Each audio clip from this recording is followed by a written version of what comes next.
Vous savez, j'aime bien visiter les musées dans le monde entier. Là, actuellement, on est aux Pays-Bas. On est plus précisément à La Haye, à peu près 30 minutes de Rotterdam et 1 heure d'Amsterdam. Et on est au musée Loeman, qu'on va voir tout de suite. Et le musée est entièrement dans cette bâtisse qui est vraiment magnifique. D'ailleurs, une petite précision, c'est qu'il y a un parking dédié aux voitures qui ont plus de 40 ans. Donc là, du coup, il y a 2 personnes qui l'ont profité. Salut, ses amis! On va directement rentrer dans le musée. Donc là, regardez, voilà le nom du musée, comment il s'appelle. Aujourd'hui, on est en compagnie de Claudio. Comment tu vas? Salut, ça va? Oui, mais t'es pas tout seul d'ailleurs. Salut Seven Kill, comment tu vas? Bien.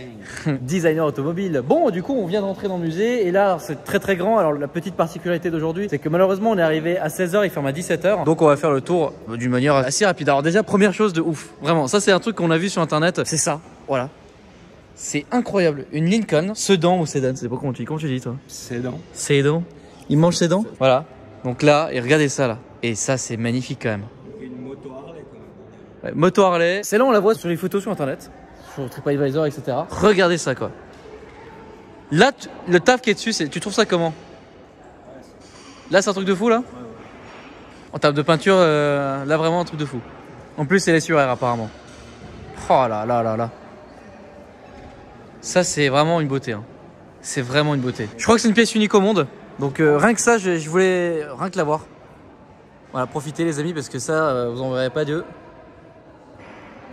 C'est vraiment magnifique avec le travail qui a été effectué dessus. Si tu as la ref, ZZ Top. J'ai pas la ref. ZZ Top, les gros rockers. D'ailleurs, il y en a un qui est décédé cette année. D'accord. Et donc ça, c'est vraiment une référence à ça. Ça aurait été un look que eux auraient validé à, ah ouais à 100%. Comment ça se fait? Parce que c'était eux qui ont apporté ce style déjà à l'époque. D'accord. C'est vraiment... Non mais... Moi, je kiffe ça, perso. Vraiment. Bon, je pense que pour changer une roue arrière, c'est chiant. Mais franchement, je trouve ça magnifique. Bon, du coup, ensuite, c'est rempli de voitures anciennes. Voilà.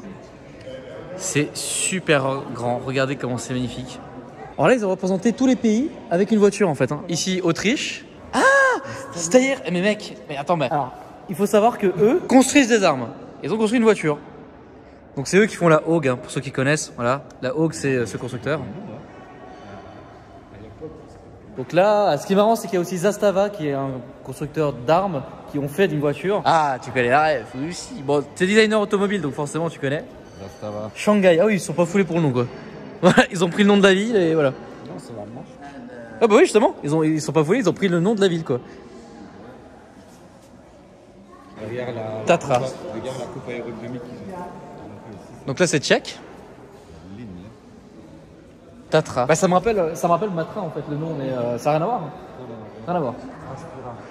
C'est un très gros design des années 30 de Pininfarina d'ailleurs. Très gros design, donc années 30, très long, très large, très opulent, mais un style, voilà, les chromes vraiment très dans le détail. Ça suit les courbes. Franchement, c'est ouf. Regarde, les ailes, tout suit la ligne jusqu'au bout. Donc là, on est en Italie. Hein. Ça, ouais, voilà. Ça tire le regard, toujours. C'est la fameuse ligne de sensualité que les designers italiens adorent. Et ça tire tout le regard vers l'arrière. Donc, du début de la voiture jusqu'à l'arrière, le regard, il fuit. Elle est magnifique. Donc, Italie, ça représente bien le pays, clairement. Ici, je pense que ça représente bien les États-Unis. Alors, expliquez la particularité de la split window parce qu'apparemment même à l'événement il y avait justement une particularité avec ces voitures-là. Les plus recherchés, split, parce que la lunette arrière est divisée. Donc ça c'est un modèle très recherché. Très recherché, les plus cotés. Et les plus d'accord. Là aujourd'hui ça vaut à peu près combien? Ouf, à ce point-là c'est le délire aux enchères. Ah ouais d'accord. Putain, une BMW 328. Pourquoi vous rigolez? Parce que les codes d'une 328 maintenant. Ah oui. Série 3. 328. Ouais, ça a quand même changé avec le temps. Plutôt dans la série Z. Oui c'est vrai. Un roadster. Très belle. Oh là là. C'est là où on se rend compte qu'en 50 ou 60 ans, il n'y a pas eu énormément d'évolution dans l'automobile. Oui c'est vrai. Ça reste somme toute toujours un peu la même chose. Et il y a 60 ans en arrière et on retrouve le tableau de bord. Le levier de vitesse, donc là c'est une boîte 4. C'est assez dingue. Oh là, d'ailleurs, la couleur du siège. Là, là, là, là. Ça, c'est beau quand même. Lanière en cuir. Enfin, tu vois, on est vraiment dans une époque où, tu sais, c'est des matériaux nobles, quoi. Aujourd'hui, une 328i, bon. C'est moins noble. Voilà, quoi. Jaguar. XK 120. L'élégance à l'anglaise, du coup. L'élégance à l'anglaise. Plus calme sur le design, plus léger. J'aime bien, c'est la fenêtre arrière et la ligne à l'arrière ici, J'ai là. l'impression que le cockpit est incorporé à Ouais, l'intérieur. c'est vraiment hyper bien dessiné. Donc là, on est au coin des anglaises. Il y en a plein qui diront que c'est le design le plus italien sur une japonaise, mais c'est vrai. Ils ont voulu refaire, réussir à avoir le même niveau de sensualité stylistique des Italiens sur une japonaise. Les Japonais ont réussi à faire, et d'ailleurs ils ont fait mouche, hein. Elle est juste parfaite. Alors moi, ça me rappelle plus une petit peu qu'une italienne, tu vois. On dirait une petit peu d'ailleurs derrière. Comme ça, on dirait vraiment une petit peu, quoi. Et le capot aussi long comme ça, c'est une très belle voiture. L'intérieur, il est sublime.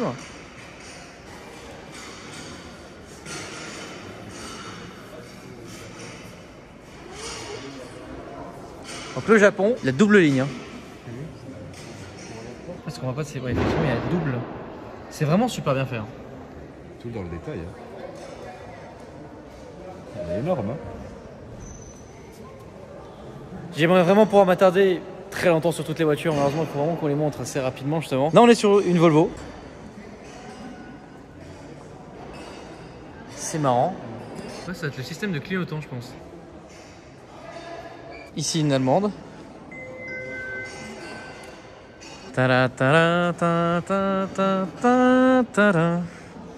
Amilcar. Voilà. Alors je sais pas pourquoi ils ont représenté la France avec cette voiture, mais Moi j'aurais mis une traction. ouais, une traction, ouais. Moi, Bah, j'avoue que la Formule 1, par contre, est assez atypique quand même. Hein. Et là, une voiture hollandaise, voilà.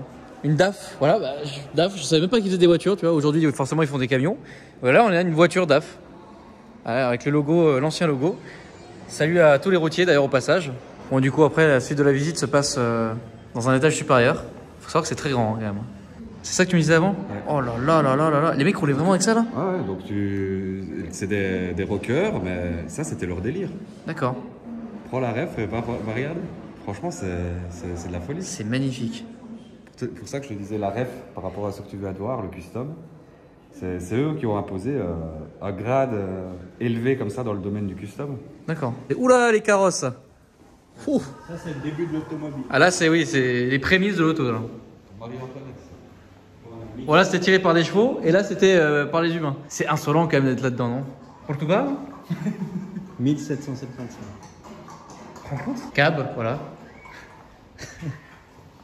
Ah oui, génial. C'est celui qui fabriquait. Attends, c'est l'une des plus vieilles machines du monde à vapeur? De Dion. Français. Ah oui, à vapeur, effectivement, ouais. De Dion. Putain, 60 km/h. C'est beaucoup, c'est énorme. Allez, osez rouler. Non, c'est deux, ouais. C'est deux jumelés. En fait, c'est comme une machine à vapeur, un train, Ouais. mais sur route, ouais. 60 km/h, mais c'est énorme. Tu te rends compte? Ah, ça, c'est incroyable à voir, vraiment. Tu te rends compte? Ça, c'est ce qui a révolutionné notre monde. Voilà. C'est fou. C'était pour les pompiers, hein. Ah oui. C'était leur camion de pompiers, on peut dire ça. Donc ça, c'est les camions de pompiers de l'époque, quoi. Impressionnant. C'est une Peugeot? Type 6. Phaeton. Oui, capote. Voilà, une Peugeot, les gars. Ça c'est même pas un moteur thermique. Ah si. Si. C'est 1002. 1 litre 2 cylindres, 3 chevaux 25. Le 25 est très important là. Tu te rends compte à l'époque quand on était allé, on comptait les 0.25. Voilà. Ma Peugeot ça a évolué les gars. Hein. Mais je suis content de voir ça. Bah tu vois, regarde ici, Daimler. Donc là Daimler, bah Mercedes en gros quoi. Donc Daimler c'est anglais du coup.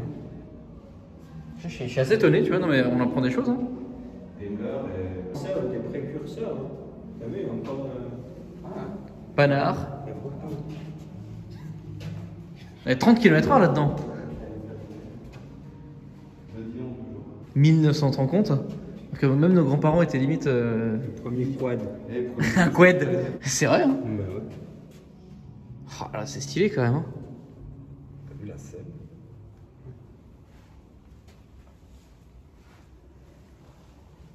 le système de frein, t'as vu ça? Il y a la roue métallique là, et après il y a un autre cerceau métallique qui vient serrer cette roue métallique. Ah oui, d'accord. Ouais, comme un collier de céramique. Ouais, comme un collier de céramique. C'est fou. Voilà. États-Unis. Boufoum. Oula, excuse. Toujours les Américains sont obligés de faire des grosses voitures. Genre de 40 pouces. Moto. Ouais. Moto F1, très très connue. Ah ouais? Elle a eu une très grande période la F1. Que ce soit en automobile et partie cycle les motos. Attends, mais FN, mais ils ont aussi fait des armes. FN Airstall. Exactement. Ah, mais c'est incroyable. En fait, oui, tous les constructeurs d'armes, au final, faisaient aussi des véhicules, quoi. Et aujourd'hui, du coup, ils ont vu que les armes c'était plus rentable, donc ils sont restés sur les armes. Encore du français.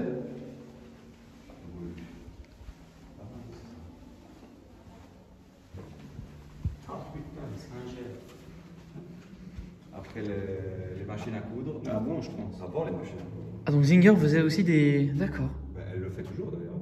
Des machines. Enfin, oui, à coudre, oui, mais des véhicules, non. Mais c'est marrant, tu vois, c'est là où certaines boîtes ont comment évolué avec le temps et arrêté de faire des voitures pour faire autre chose, des armes ou des machines à coudre. Oh, c'est vrai que c'est deux mondes différents. Mais tout le monde se retrouvait à un moment donné dans le milieu de l'automobile, quoi. What? C'est un tuk-tuk? Les prémices du tuk-tuk? C'est impressionnant. Ah bah là, le pot d'échappement, il est direct, hein. C'est le système truc qu'on retrouve sur les Solex, avec le moteur sur la roue avant qui entraîne la roue avant. C'est un peu ça. Pareil, le volant, guidon, je sais pas comment t'appelles ça. Ouais. Voilà, ça commence à ressembler à aujourd'hui. Ouais. Là, on est en 1910. 1910? Pourquoi il y a un immense viseur là, on dirait un affichage tête-haute? Ah, là, c'est plus qu'un affichage tête-haute là. Le cercle haut. Oh! On avait Daimler avant. Donc Daimler, Benz. C'est classe quand même.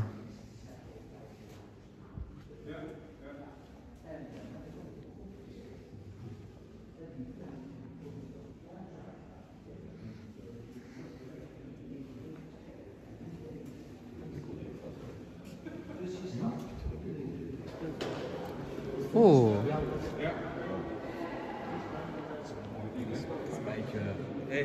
Spiker, ça te dirait? Spiker? Spiker, les voitures Spiker qu'ils ont fait. Ah non, ça me parle pas. Si je te donne Basic Asta 2, la voiture qui finit dans l'eau avec. Ah non, ça me dit rien. Ah, tu vois, j'ai pas toutes les rêves non plus. Hein.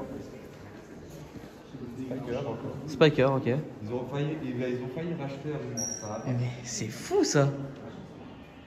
C'est klaxon en fait. C'est génial! Là, on a tous les types de klaxons et de lumière. Les longues portails. Ah! Spiker C8. Donc Spiker aujourd'hui c'est devenu ça quoi. Ça ne l'est plus. Oui, ça n'allait plus, mais à la fin il faisait ça quoi. Voilà. Forte qu'on a déjà vu un nombre de fois un certain nombre de fois sur mes vidéos. C'est pas le premier musée que je filme. Une Harley. Ah là là là là. Non, ça c'est génial. Et toujours de nos jours, cette même architecture moteur avec le V-Twin. Et ça date de 1915. Hein. Tu vois, le V-Twin. C'est dingue. À quoi ça servait ça là? Parce qu'on le retrouve beaucoup sur certains vieux véhicules. Je pense que c'est la plaque. Ah oui, effectivement. Ah oui, effectivement là-bas, ouais. La plaque, ouais.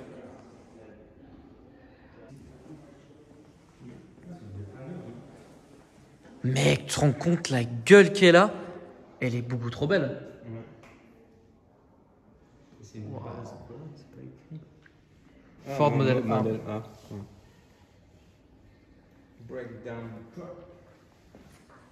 Donc là, on arrive dans les années 30-40. Là, ça commence à être sérieux, là. Et après, on se plaint de mon pare-buffle. Ah, une Indian. Donc, ouais, on avait... comme à l'époque, en fait. Enfin, comme aujourd'hui, on a d'un côté les Indian et d'un côté les Harley. Pareil, ça n'a pas changé, quoi. Oh, génial. Oh, les sièges en osier. Regardez ça, là. Hey. Ils l'ont réédité sur les petites Fiat 500 de plage. Je sais pas si les vieilles petites 500. Et là, du coup, bon, voilà, Les amphibies, quoi. Eh, ça a une gueule de malade, ça, par contre. Oh, mais tu... Non, on peut pas rouler avec ça sur la route, quand même. Si, mais... Non, mais... Oui, non, mais aujourd'hui... Non, je sais pas. Bah, je sais même pas. Il y a encore des amphibies aujourd'hui. Oui, non, mais comme ça, imagine celle-là. Ça, c'est un bateau. Oui, bah oui, mais bon, ça reste quand même un amphibie, quoi. Et c'est Fiat qui faisait ça.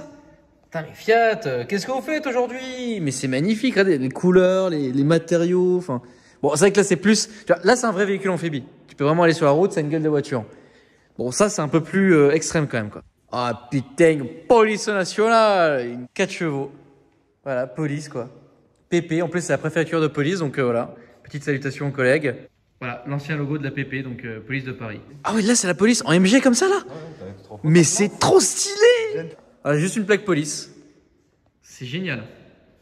Je vais essayer de vous faire louper aucune voiture. Donc là, je vous fais un plan d'ensemble. Il y a vraiment tellement de voitures. Mais là, les amis, il faut vraiment se dire que c'est un gros tour d'ensemble et que je vous invite réellement, si vous passez aux Pays-Bas, pour n'importe quelle raison. Nous c'est un événement qu'on avait sur le week-end. Et je voulais absolument venir filmer ici. Je trouve vraiment intéressant de filmer un peu tous les musées dans le monde de l'automobile. Et ici, vraiment, il y a des pépites et des choses que je n'ai jamais vues auparavant. Et là, devant nous, on a une voiture électrique. Le Tesla. Donc, sauf qu'en fait, voiture électrique des années 1908, mec. 1908. On arrête de s'offusquer, hein, avec les électriques. Waouh. Tu te rends compte? 1908. Les gars, ils avaient déjà des voitures électriques. Par contre, la gueule du chargeur, faut avoir confiance, hein. Je la ferai pas sous la pluie, tu vois. Là, on dirait une locomotive. Déjà, effectivement, ça ressemble à une machine, enfin, à un train à vapeur, mais parce que ça fonctionne à la vapeur. On a là une voiture à vapeur. En fait, là, oui, mais toutes les voitures là sont électriques, là. Ouais, toutes les voitures là sont électriques, d'accord. Mais c'est impressionnant. La plus vieille, 1905. Et là, du coup, on a les autres, quoi. 1912, par exemple, voiture électrique, quoi. Donc quoi, c'est dingue. Donc là, oui, et là, c'est toutes les voitures un peu... Ah, steam engine. Ouais, donc toutes les voitures qui sont là, c'est toutes des voitures qui fonctionnent à la vapeur. Bon, là, on dirait vraiment un train. Là, pour l'occasion, on dirait... Oui, là, on... Non, ça, c'est une voiture hybride. 1917, quoi. Ah oui, électrique en 1.1. Ouais, c'est ça. Hybride, les gars. 1917. Ah oui, le moteur électrique est là. Incroyable. Tu sais que, autant les voitures électriques, je savais que ça existait dans les années 1900 parce que j'avais vu, mais par contre, je n'avais jamais vu qu'en fait, les voitures hybrides existaient déjà dans les années 20, quoi. Ça veut dire que la démarche, elle a commencé dès le début de l'automobile, en fait. Bien sûr. Bon, après, il nous montre une Prius, voiture la plus fiable du monde, quasiment. Beaucoup utilisée par les taxis. Les taxis sont une référence en termes de fiabilité de véhicule. Quand un taxi prend une voiture, généralement, il faut prendre la même si vous voulez un véhicule fiable. Voiture électrique française, Breguet. Alors celle-là, je sais pas ce qu'elle a vécu, mais elle a vécu celle-là. Ça fait peur comme truc. Non, on dirait un genre de mini-tank. Déjà la wallbox. Hein. Voilà. Powerwall de chez Tesla.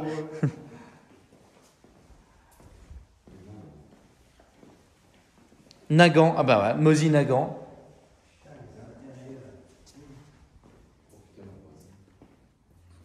La boiserie.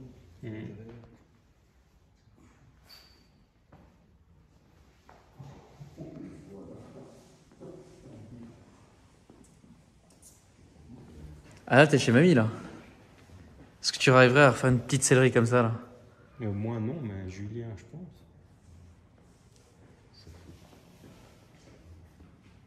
Par contre, les détails, quand même. Ouais, c'est... Ça faisait chier, quand même, à l'époque. Hein. La baignoire, là. Ah, ça, non, ces lignes-là, regarde ça. Regarde les détails. Regarde comment c'est taffé. Toi, t'es designer automobile, encore une fois. Moi, je kiffe. Toi, ça te fait bander, là. Ah ouais, complètement.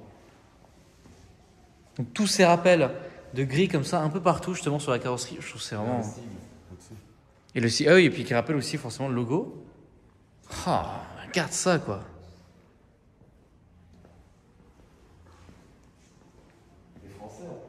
C'est français? Ouais, c'est le Panhard, hein.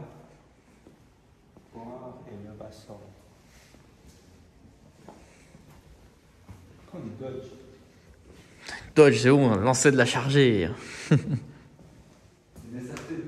Ouais, l'ancienne SRT d'Ebon. Mais regarde, il y a des vieilles bougies ici, là. C'est génial.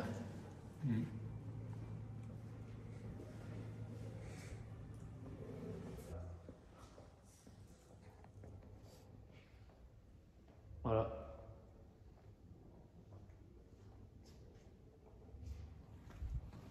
Bah, la fenêtre était ouverte, j'en ai profité. Donc caravane des années 37, tirée par une voiture des années 35. Il y a déjà les crochets d'attelage au final. Hein. Les premières ampoules. Par contre, là, ça a évolué. Ouais, on est... Aujourd'hui, au Matrix LED. Je te jure. Là-dessus, ouais.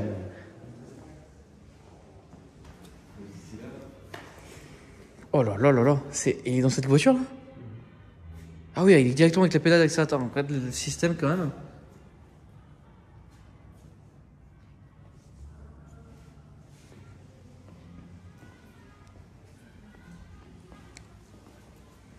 Ça va parler à tous ceux qui ont une tondeuse à la maison. Le moteur Briggs & Stratton. C'est quoi, c'est même pas une microcar, c'est quoi? C'est un cab? Enfin, Légèreté et réussir à aller vite avec très peu. Donc le moteur à l'arrière qui entraîne la roue sur des planches, on dirait une palette. Je te jure, ouais, c'est un bob, c'est une luge le truc. Ouais, c'est une luge. Et là, on arrive sur les microcars du coup. On peut dire même que c'est quasi l'ancêtre du karting en fait. Ah bah oui, voilà, oui, je pense qu'on a trouvé, oui, c'est ça va être l'ancêtre d'un karting ou quelque chose comme ça. Et là, on arrive sur les microcars. Pareil. Ça, c'est connu pour toi. Ouais, ça? Ah oui, une Morgane. Une Morgan Three-Wheeler. Sauf que là- Avec le moteur à l'avant. Ouais, sauf que là, c'est les années 32. Donc là, c'est la vraie Morgane, quoi. Et ici, les microcars. Pareil, on en a déjà vu sur la chaîne. Alors, jamais essayé, forcément, mais Messerschmitt très connu. J'en ai déjà vu deux ou trois. Jamais essayé pour le moment, mais voilà. Donc là, on peut voir quand même une bonne quantité. Ah non, Suzuki. Suzuki. Ah oui. Non, pas Suzuki. Ils ont Isetta ici. Ah ouais, c'est pas mal. Ah non. Je vais pas dire de bêtises, mais ils ont réédité la petite Isetta en électrique maintenant. Mais C'est possible. ça a été le concept a été remodernisé. on va dire. D'accord. En même temps, pour les villes, c'est assez pratique. Ici, qu'est-ce qu'on a de beau? Supercharge. Supercharge. Ouais, très bien. Ouais, tous les types d'architecture moteur. Ah, génial. Ça, c'est une belle pièce ici, là. Donc ici, on a un moteur V8. Alors, mon gars, qui est équipé sur des Cadillac des années 50. Oh là là, la gueule. Qu'est-ce que c'est comme moteur, ça? Moteur sleeve valve. C'est pas. Straight 8, donc c'est pas V8, mais c'est 8 en ligne. Bah, c'est quand même rare, hein, 8 en ligne, voilà. Ce que ça donne. Pour les fans de X7, moteur rotatif, Wankel, Donc là, on est sur quelle époque? On est 1960. 1967, ouais, c'est ça.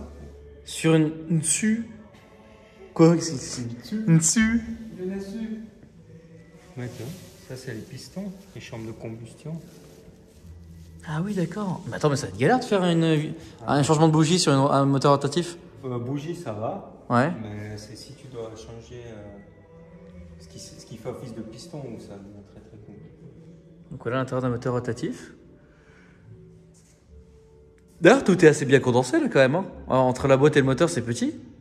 Bon, c'est un petit moteur rotatif là du coup, mais. Ici. Ça a 4 cylindres. Non. Oui. Diesel? Ouais, mais pour oui, pour les camions. Oui, voilà. Bah, il fait 6 litres. De cylindrée. À 4 cylindres, 4 cylindres, 5. 6 litres. Ouais, c'est énorme. Et là, tu as un moteur rotatif, mais pour moto. D'accord. Ils font encore aujourd'hui les moteurs rotatifs pour moto? Non. Il n'y a plus de voiture à moteur rotatif. 2 cylindres Boxster. 3 cylindres. Ça, j'avais jamais vu. Et là, du coup, on est sur quoi là? Ah, 3 cylindres. À 3 cylindres. Oui. Et là, c'est le moteur d'un avion. Voilà. Oui, mais avec des pistons opposés. Ah oui! Qui se font en face comme ça? Ouais. Comment. Et c'est quel est le principe? Les injecteurs.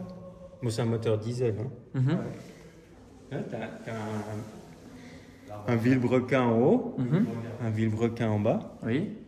Et les pistons se font face. Et c'est ici que ça se passe, l'explosion et l'injection. C'est assez fou. Hein. Pour l'époque, c'est quelle année? 1940. Putain.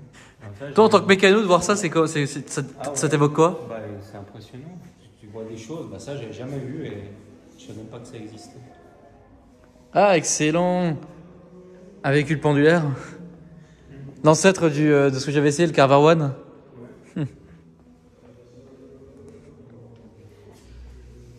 Oh, les autoradios. Ils avaient carrément une télé, quoi. Sony Portable TV. TV7 pour Taxi Passenger au Japon. Et non, mais tu te rends compte la taille de l'écran? C'est incroyable. Ah là, vraiment, il y a des objets vraiment mythiques ici. Hein. Ici, j'ai l'impression que c'est un véhicule amphibie. Oui, c'est un véhicule amphibie militaire. Volkswagen. Ouh là là là là, mais qu'est-ce que c'est que ça là? Wow, c'est magnifique.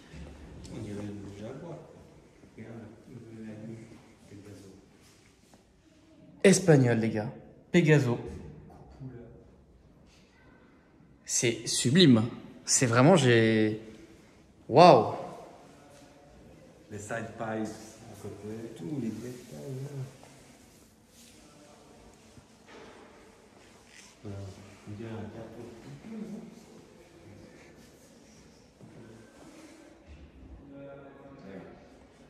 Là, les Espagnols, chapeau et respect, hein, parce que là, vraiment, c'est magnifique.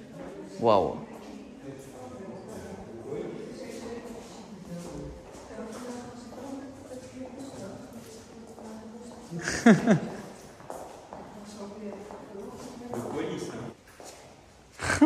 La vache. C'est excellent quand même. Oh là là là là là là. Putain, mais Non mais Silver Brace, LW spécial Salon Vignal. Oh là là.